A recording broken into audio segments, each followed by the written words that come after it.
किसान भाइयों, आज हम बात करेंगे जून 2023 महीने के दूसरे पखवाड़े में किए जाने वाले कृषि एवं पशुपालन कार्य के बारे में। प्रसार शिक्षा निदेशालय चौधरी श्रवण कुमार, हिमाचल प्रदेश कृषि विश्वविद्यालय पालमपुर, जून 2023 माह के दूसरे पखवाड़े में किए जाने वाले मौसम पूर्वानुमान संबंधित कृषि एवं पशुपालन कार्यों के बारे में निम्नलिखित सलाह देता है, जो किसानों को लाभप्रद साबित होगा। सबसे पहले हम बात करेंगे धान के बारे में। धान की लंबी एवं बौनी किस्मों की रोपाई का समय 15 जून से 7 जुलाई तक तथा बासमती जो किस्म है, जो सुगंधित किस्म है, उसकी रोपाई का समय 20 जून से 30 जून तक रहेगा। धान की नर्सरी तैयार करने के लिए बीज को अगर आपने बिजाई नहीं की है तो बेविस्टीन 2.5 ग्राम प्रति किलोग्राम बीज की दर से उपचारित कर लें। इससे कई सारी जो प्रारंभिक रोग हैं, खास करके नर्सरी स्टेज में जो आता है, उससे आसानी से समाधान हो सकता है। तैयार नर्सरी को उखाड़ने से एक दिन पहले क्यारी में सिंचाई अवश्य कर दें ताकि जड़ों को नुकसान ना हो।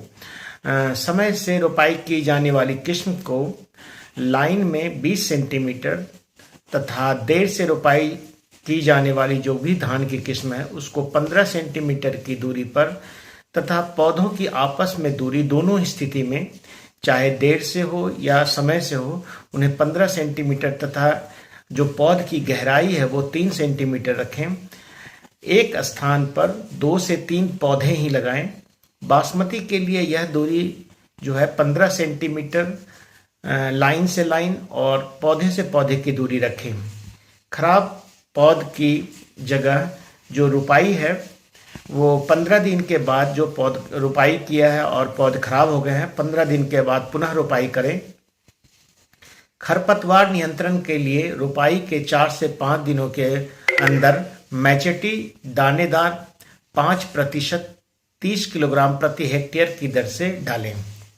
श्री विधि से तैयार नर्सरी की रोपाई जो धान की एक सुधरी किस्म है, वैज्ञानिक पद्धति है, उसमें रोपाई जून के दूसरे पखवाड़े में की जाती है।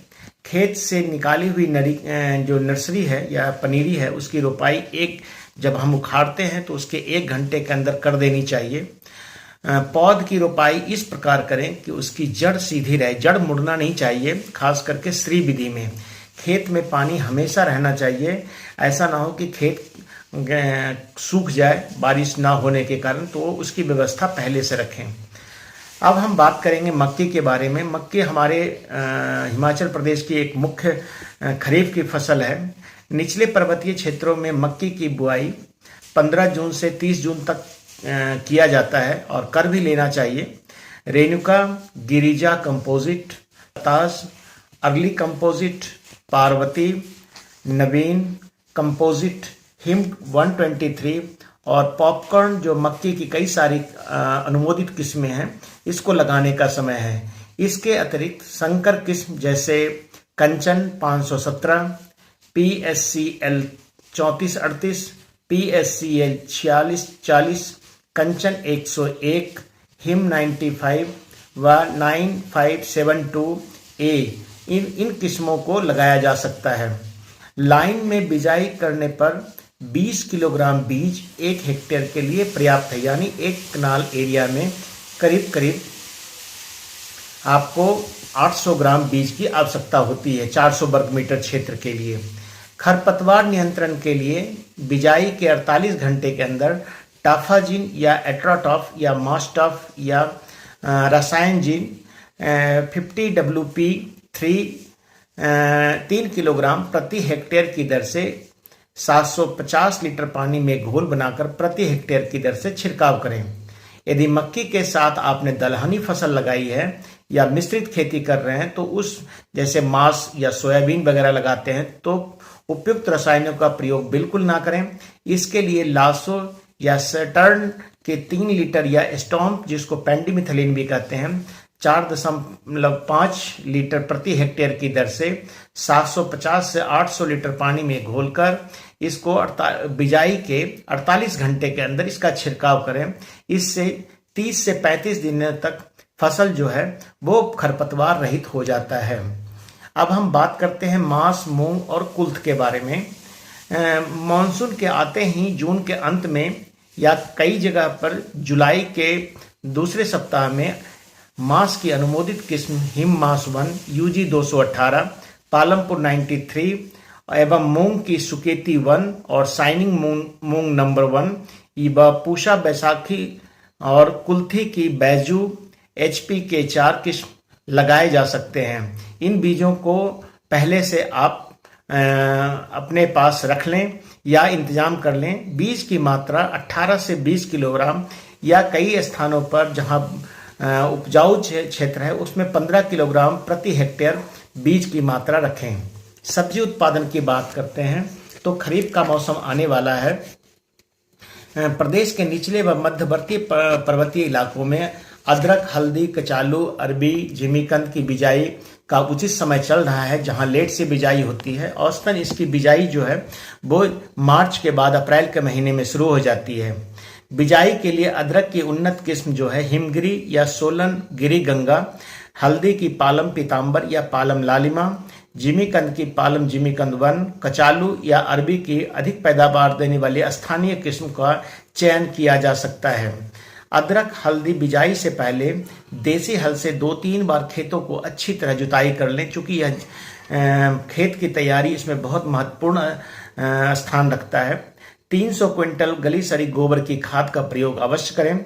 150 से 160 किलोग्राम इफ्को प्रति हेक्टेयर, जिसको हम 12-32-16 कहते हैं। इसके अलावा 85 किलोग्राम करीब यूरिया, 40 किलोग्राम मेरोटा पोटास जो है प्रति हेक्टेयर बिजाई से के समय खेतों में डालें। बिजाई के तुरंत बाद गोबर की खाद का मल्च जो है वो 100 क्विंटल प्रति हेक्टेयर या सूखी पत्तियां 60 किलो क्विंटल प्रति हेक्टेयर की रोपाई के बाद बिछा दें। इससे उत्पादन के साथ साथ जो गुणवत्ता है इसमें भी वृद्धि होती है और खरपतवार नियंत्रण में भी आसानी होती है। मध्यवर्ती पर्वतीय क्षेत्रों में भिंडी की किस्म पालम कोमल, P8, अर्का अनामिका, परवणी क्रांति, शंकर कलश कोमल जिसको बोलते हैं, पांचाली इत्यादि जो किस्म को लगा सकते हैं। इसके अलावा बौनी फ्रांसबीन की जो किस्म है कंटेंडर या पालम मृदुला, कम वर्षा वाले क्षेत्रों में, तथा ऊंची किस्म जो है लक्ष्मी SVM 1 अधिक वर्षा वाले क्षेत्रों में बिजाई की जा सकती है। बिजाई के समय भिंडी में 100 क्विंटल गोबर की खाद जो प्रति हेक्टेयर डालें। 156 से 160 किलोग्राम जो 12-32-16 है उसको डालें। उसके अलावा रोपाई के पूर्व 250 क्विंटल गोबर की खाद, 235 kilogram 12-32-16, 150 kilogram urea, 54 kilogram muriate potash उर्वरक प्रति हेक्टेयर खेतों में डाला जा सकता है। ऊंचे पर्वतीय क्षेत्रों में खेतों में लगी हुई सब्जियों में गुड़ाई करने का समय है, क्योंकि इस समय बरसात के महीनों में खरपतवार ज्यादा आ जाते हैं। इसके बाद जब आप निराई गुड़ाई करते हैं उसी समय 40 से 50 किलोग्राम यूरिया प्रति हेक्टेयर खेतों में अवश्य डालें। चारे की फसल की बात करते हैं। हिमाचल प्रदेश में पशु जो है पशुधन का बड़ा महत्व है और इसके लिए चारे की व्यवस्था बरसात के समय में उतनी मुश्किल तो नहीं होती है, लेकिन इसके अलावा इसके लिए आप मक्का जो है क्षेत्रफल में उपज की दृष्टि से आप हिमाचल प्रदेश में मक्का का तो महत्वपूर्ण स्थान है ही। इसे चारे की फसल के रूप में भी उगाया जाता है, क्योंकि इससे साइलेज बनाने के लिए मक्का से बढ़िया उपयुक्त कोई भी फसल नहीं है। अफ्रीकन टॉल एवं देसी किस्म के बीज 50 किलोग्राम प्रति हेक्टेयर की दर से केरा विधि या लाइन विधि से या छटकावा विधि से इसकी बिजाई की जा सकती है। नेपियर बाजरा जो हाइब्रिड जो है उसके जड़ की कटिंग लगाई जा सकती है या तने की कटिंग लगा सकते हैं। सिटेरिया की नर्सरी अगर आपने तैयार कर रखी है तो उसकी भी रोपाई कर सकते हैं। गिन्नी घास के बीज को सीधा खेतों में, तैयार खेतों में जहां पर घासनियों को उगाया जाता है वहां पर इसको हम छिड़काव या इसको फैला सकते हैं। इसके अलावा अब हम बात करेंगे फसल संरक्षण की। तो मक्के की फसल में कटुआ रोग कि जिसको बोलते हैं जो कटवर्म है या सफ़ेद सुंडी के नियंत्रण के लिए हमेशा अच्छी तरह गली सड़ी गोबर खाद का ही प्रयोग करें, क्योंकि जो कम तैयार गोबर की खाद रहती है उसमें यह समस्या ज़्यादा आ जाती है। जिन क्षेत्रों में इन कीटों की अधिक समस्या हो वहाँ बीज की दर थोड़ी अधिक रखें। इन कीटों के नियंत्रण के लिए कीटनाशक का प्रयोग भी किया जा सकता है। इसके लिए 2 लीटर क्लोरोपाइरीफॉस 20 जो 20 EC है नामक दवाई को 25 किलोग्राम रेत में मिलाकर प्रति हेक्टेयर खेत में बिजाई करने से पहले शाम के समय खेत में छिड़काव कर दें या छिड़काव करते हैं। जिन क्षेत्रों में राजमास की बिजाई करनी हो वहां पर बिजाई से पहले राजमास के बीज को बेविस्टीन से 2.5 ग्राम प्रति किलोग्राम बीज की दर से उपचारित अवश्य कर लें। बीज के उपचार करने से राजमास की फसल में विभिन्न बीमारियों से बचाव किया जा सकता है। टमाटर, बैंगन व भिंडी आदि सब्जियों में फल छेदक कीड़े के नियंत्रण के लिए 565 मिलीलीटर साइपरमेथ्रिन प्रति हेक्टेयर की दर से छिड़काव करें। कद्दू वर्गीय सब्जियों में लाल भृंग, जिसको रेड पंपकिन बिटल कहते हैं, नियंत्रण के लिए डाइक्लोरोवास 76 EC का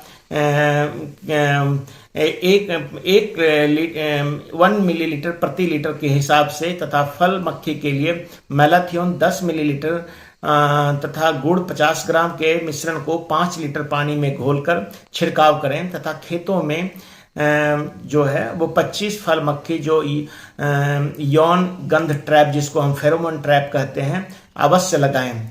टमाटर की फसल में बकाई रॉट के नियंत्रण हेतु मेटालैक्सिल या रेडोमिल MZ 2.5 ग्राम प्रति लीटर का छिड़काव करें और मौसम के हिसाब से 10 दिन के अंतराल पर छिड़काव करते रहें। इसके अलावा डायथेनेम 45 mm बेविस्टीन का भी छिड़काव किया जा सकता है। पशुधन की बात करें, बरसात का मौसम शुरू होते ही पशुओं में बाह्य व आंतरिक परजीवियों के नियंत्रण के लिए स्थानीय पशु चिकित्सक की सलाह लें।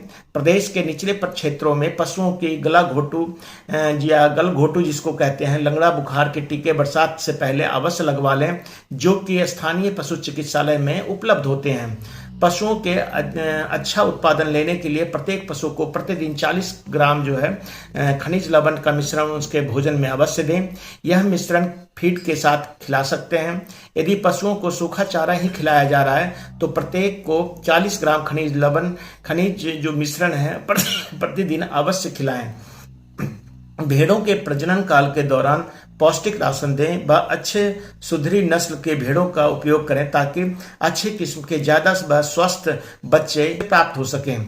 खरगोश में बच्चों के पालन पोषण का विशेष ध्यान रखा जाता है व छोटे बच्चों को हर दिन दूध पिलाना भी सुनिश्चित किया करें। मछलियों के तालाब में खाद व खुराक की नियमित रूप से डालते रहें। अधिक जानकारी के लिए स्थानीय पशु चिकित्सक की सलाह लेना ना भूलें।